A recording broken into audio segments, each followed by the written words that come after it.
4 বছর ধরে বলছি একটা ওয়াশিং মেশিন কিনতে, তোমার জামাই আজ অব্দি সেটা কিনে উঠতে পারলো না।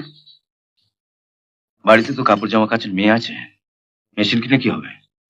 ও কথা বলো না, এখন প্রায় প্রত্যেক বাড়িতেই ওয়াশিং মেশিন আছে।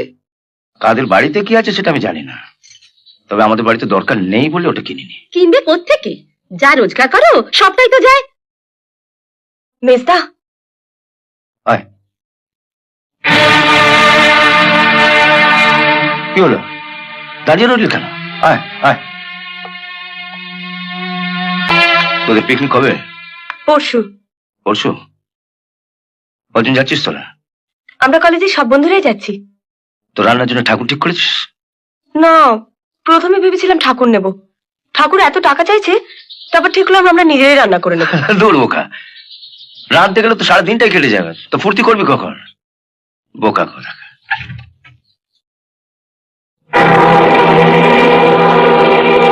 সবাইকে বলবে 100 টাকা করে দিতে। ধর। 100 টাকা দিচ্ছ কেন? আগে তো শুনেছিলাম 50 করে দিতে হবে। হ্যাঁ, তাই কথা ছিল। এখন ঠাকুর এনে রান্না করাতে হবে, 50 টাকা হবে? দেখলে মা, দেখলে উনি 2 দিনের জন্য বেড়াতে এসছেন, আমাদের সংসারে কিছু জানেন না, তো ওকে এর মধ্যে টানছো কেন? তুই দাঁড়িয়ে আছিস কেন? যা।